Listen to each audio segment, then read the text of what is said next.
work, and it's very possible that that's going to happen.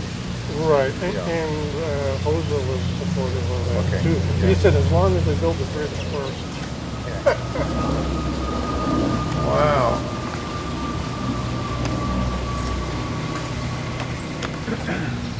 You did a nice job there. Very proud of it. I mean, I just think it's so historical. It's something that we were able to salvage. I make a challenge, but I kept everything original. I kept all the identification. I had my homework done. Okay. When you guys pick this up, can you pick it from the top? No. It was so, how should I say, deteriorated already. Remember, I patched a lot of that up. Okay, this is all about the black foam booth that we found, or that Joe found, up at Ironton Cement. It was in good shape now that Joe redid it. But the black foams were the cell phone of their time. In 1903, the Lehigh Valley put these phone booths in service because they only had used a telegraph for that. And the phone booths allowed better communication. There was 1,000 of these over the whole lake for the 440-mile railroad. Now there's about 10 left. So this is a great find. The phone worked. You had to call a black station in order for permission to enter the track on the main line. You use this via a black phone. One long ring got you Trichlers. Two short rings got you Catasauqua Tower. Later on, as the tower disappeared, you got your Union Street and later Easton. But anybody that wanted to enter the main line with either a track car or a train would have to ask them at Easton or Trichlers or Catasauqua for permission. And they would then ask the dispatcher, and then you either get orders to come out or they let you out with the flow of traffic. This is basically it, and they stayed up. This phone was in service up until about 1983. 83? Yep. That's when the valley was now Conrail, and they abandoned the signal system, and with that the phones. And what was the first year that they started using them, do you remember? 1902, 1903. Wow, it's 80 years that they used them. Mm-hmm. The films held up pretty well. Yeah. At the end, this style phone was no longer in there because they had so many stolen that all they did is have a receiver in there with a button on it to talk. And these Roy Rogers style phones started disappearing about 1977 to 80 when people found out that they were worth money. So some of the phones were painted green to take their value down, but people that knew better just had them refinished. They stole them anyway. The guy stole the phone. No, it's what you call acquired. I watch the pawn shops too, where they don't. So you say you acquired it. It was given to you. So the restoration looking great. Thank you. Mike, tell us about the mile markers, how they were marked. Oh, on the side of the booth, Conrail did this. They marked everything that was a structure because they pay taxes on these structures. And that's why you see 99.6.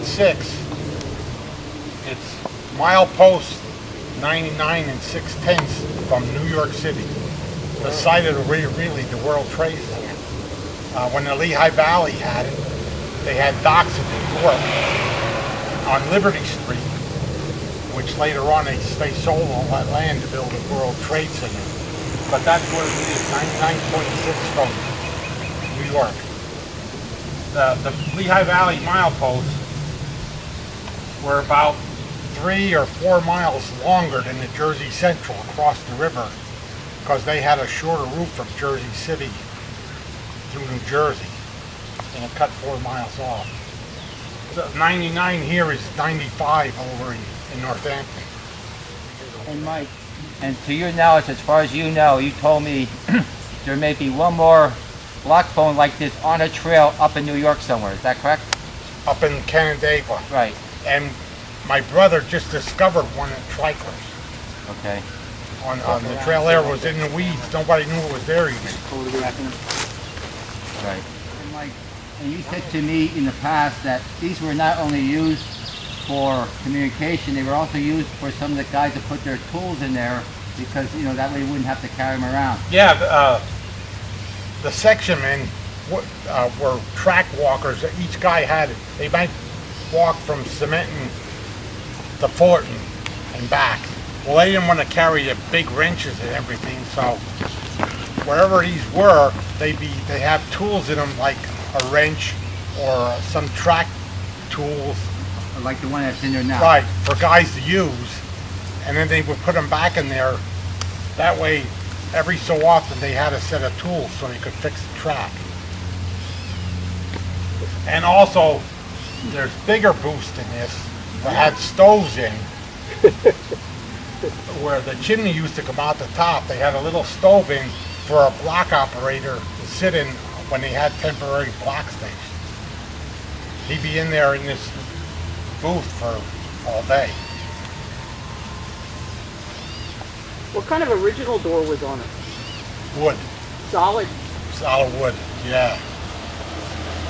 Some of them had the solid wood door with a window, but the window wasn't there. They had an old-fashioned log cabin window, and it opened up the wood so you could see out. Mike, who actually made the phone call? Was it the train engineer or conductor? Conductor. Conductor. The conductor would come out, yep. Was there any paperwork? Did you have to log the phone call? Or? Not log the phone call, but it's in here. They either got a train order to run the opposite track, or track car's got a track car permission form. If you just came out and ran with the current of traffic with the signals, they just gave the verbal permission. Anything else had to be written. And they would copy a train order, like to go west towards Lehigh.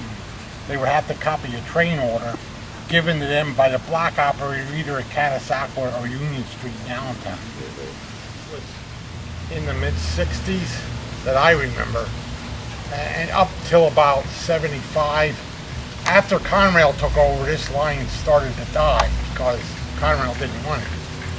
And then also, what helped put the nail in its coffin, the Coplay Cementon went out of business, Giant went out of business, Whitehall started shipping everything by truck in the early 60s. And generally all the freight went via Northampton because that had access to the big yard at Allentown. I have a question, Mike. I was told... Take it. Take it. Can you get us all? Yeah, I got everybody. Even with the glasses, you got to go over this way a little bit.